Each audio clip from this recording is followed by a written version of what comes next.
Hi everybody, I'm Ruechel, and this is the PCS Journal. Of course, I work at Bay News 9, and we're glad that you can join us right here as Dr. Michael Grego joins us right now. How you doing? I'm doing well. How are you? Rumor is we have a school year around the corner. We do. It's always an exciting time of the year. Of course, we know that administrators take off June, July, and August, right? No, we know you're probably working. the busiest time of the year. Yeah, you're working real hard. Yeah. So let's just talk about major changes that people should be looking for going into the school year that either we haven't talked about or has kind of been in the news. Well, first of all, this summer has been extremely productive. Our facilities operations division has gone in and done so many renovations. With that, we wait for the summer, whether it be HVAC, we put a number of new tracks in, just a really clean up, spruce up throughout our entire campus. As you know, we're opening up a new Pinellas Technical High School this year. That's right. Now, where's that located? That's going to be in Seminole. It is in Seminole, right across the street down the road from Seminole High School, Seminole Middle School. They built it that quickly? They did. And so I encourage people to go by there. And that's going to be really exciting. As you know, we're opening up a new Midtown Magnet program for the arts and gifted services.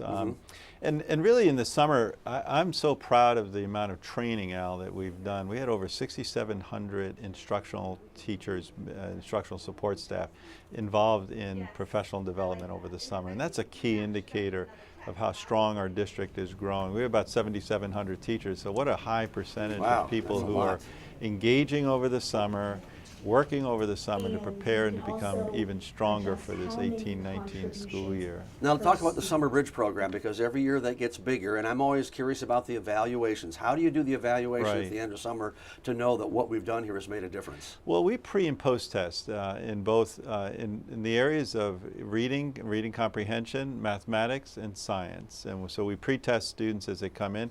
But the good news, we know these students because they were ours just a month before. We have about 10,000 elementary students, and size is one thing, but we really want to ensure that we tap the right students. Sure. The students who we cannot afford to have what we know when people talk about the summer slide. And we had about 7,000 secondary, that's both middle and high school. That number continues to grow too as our graduation rate continues to go up. So we had about 17,000. If you remember when we started this program 5 or 6 years ago, it was about 6,000. So yes, we continue to grow, but my keen interest is, are we ensuring that the right students are there engaging themselves in the summer program. In addition to just what I call interventions, we also had the civics program for middle school students, more of an enrichment program, Al, and we also had the Elevating Excellence with 700 students that really are engaged there too. So we're bringing both enrichment and what I call intervention or remediation for students who need a little extra help over the summer. So as you know, the Pinellas County Council PTAs with the Education Foundation and other partners, the League of Women Voters, have been putting on forums with the candidates, and Ernest Hooper and I from the Tampa Bay Times and have been hosting them. And one of the things that I find very interesting, and we're not talking about any candidates per se, but is that sometimes the misunderstandings about what it is that a school board does and what a principal does. And this is why I'm going to ask this question. So who sets the policy and then who implements the policy? So do you set the policy and implement, or is it the way around? Well, the policies are sometimes a misnomer. You know, procedures are one thing, policy is another. And I would encourage people who want to really fully understand the term policies to go on our website. There's certain policies. All of our policies are on website. Anti-discrimination policies. This is how we should behave, how we should act. Hiring policies. This is what guides us. The procedures of the day-to-day work is what principals and division heads and human resources departments, they enact certain procedures to do that. The board sets those policies. I recommend them. The board works on them. They set the policies. And it's our job to enact them, and it's our job to enforce them. And sometimes when people get confused about the procedures, you know, procedures of dismissal, procedures of classrooms, and those are operational procedures. Can you imagine if a board was setting policy on every last procedures? We have athletic procedures. The board doesn't really set those, but the board has some athletic policies about inclusion and access to athletics and fair representation, both gender representation and so forth. So those are guiding principles, so to speak. One of the things that was talked about is the achievement gap. And in terms of real progress, what are we making real progress in the achievement gap? Obviously, it's not as fast as everybody would like. We'd like it to be corrected overnight. But are we really seeing numbers that are really significantly different than what we've seen from 3 or 4 years ago? We are, and you know, our Bridging the Gap plan has been really embraced by COQUEBs and many others in the community. We have 6 factors, and we've made tremendous progress in 5 of those 6, and I'm very proud of those. And we're looking for, first of all, we set a goal of eliminating that achievement gap within this decade, and we then tracked out, we planned out what those increments should be.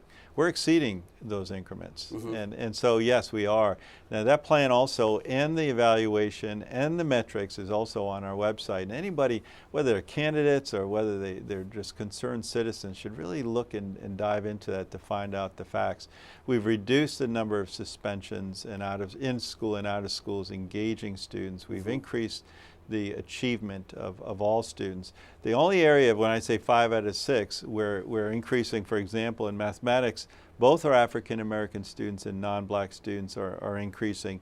We haven't accelerated that achievement of the African American students. The good news is both are accelerating.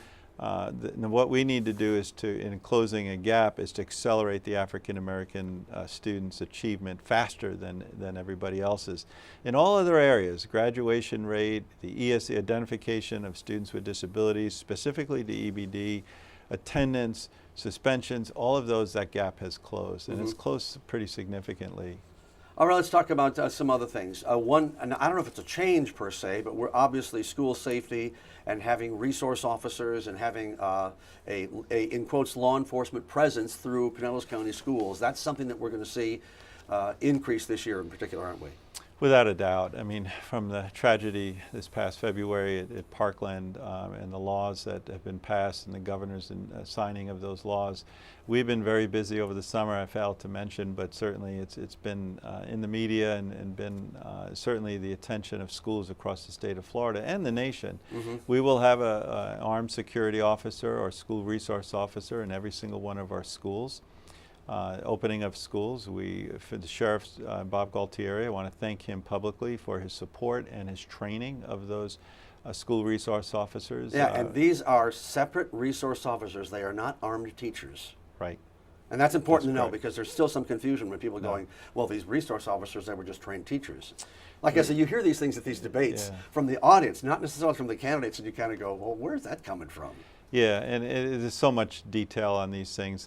So I would always suggest to people to ask questions and to find out before they make those statements. But remember, from when the law was being passed, the teacher got taken out of it. The teacher position got taken out of that. And so we can't, even if we wanted to, which was they went to what's called the Guardian program. The Guardian program. So we've hired those individuals. We've also, over the summer, have conducted an assessment of every facility, every single facility, Al, with law enforcement, with our people, our principals, and with law enforcement. And we have we've conducted that. We've taken a look at some of the gaps. This is in preparation of the grant that the state put out. You remember the state put $99 million into the hardening of buildings. So we did the assessment. We're going to be developing the proposal to submit to the State Department of Education.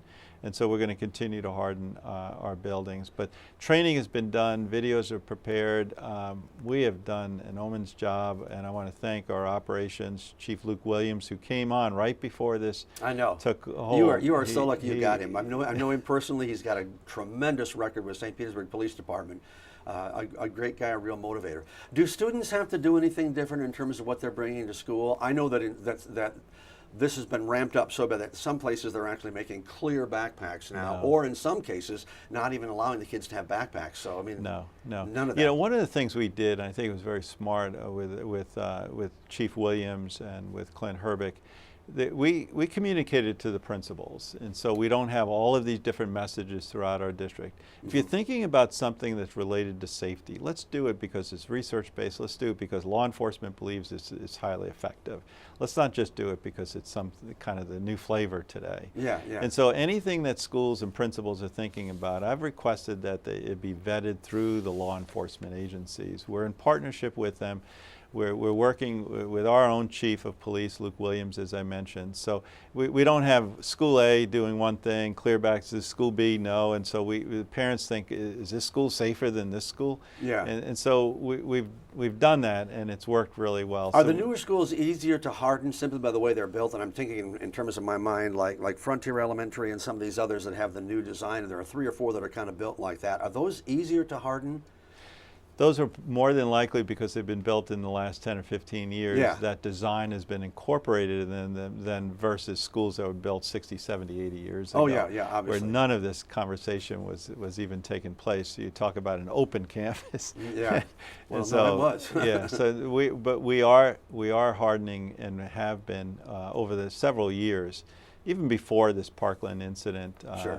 the school district of Pinellas County has had a safety commission and safety meeting that meets every single month in terms of the safety aspects of our schools. And there's one other program that we didn't mention and I do want to talk about. It's called Personalized Learning Pathway. Yeah. It's something that we're going to be seeing integrated into the school district. What's that? It's a new initiative that we've been working on most of last year with our students. First of all, let me give some credit to the students in the CAT program at Lakewood, because we actually engage students in this, Al. Oh, really? And what it is it's a development of a program that you as a student can go in, assess, see where you're at, the pathway to graduation. But I think the most powerful part of this is that there's distinct lessons in here. Mm-hmm. So if you're working on an algebraic concept and you're struggling with that, there's actually lessons by teachers that you can learn a little bit, almost like a Khan Academy, by standard, by standard. What we're trying to do here is not only personalize it and connect it, and by the way, connect it to parents, so parents can track the progress of students. We're also trying to broaden the walls of a classroom, so it's not just the 6 hours that we have them, and let's expand that. After school, before school, weekends, and so we have the means through technology and through computers. So that's what this personalized pathway is it's full of information. I encourage parents to get involved with this year. And we're going to be continuing to roll this out. This is an exciting piece that I believe Pinellas County will certainly And lastly, do you have enough school bus drivers? Do you need more drivers? We have enough, Okay, and I'm very happy to report that. We actually have a class that's taking place right now, and even though we have enough. So, you know, this is a great year, and I've asked Mr. Herbeck, and do we have enough drivers? But because we oftentimes go into the school year and it's kind of, we got enough, but if somebody's sick, we have problems. We even have substitutes. Yeah. We're covered. All right, Dr. Grego, here we go, another school year, and here we go as parents. We'll be back with more after we take this short break, so please stay with us.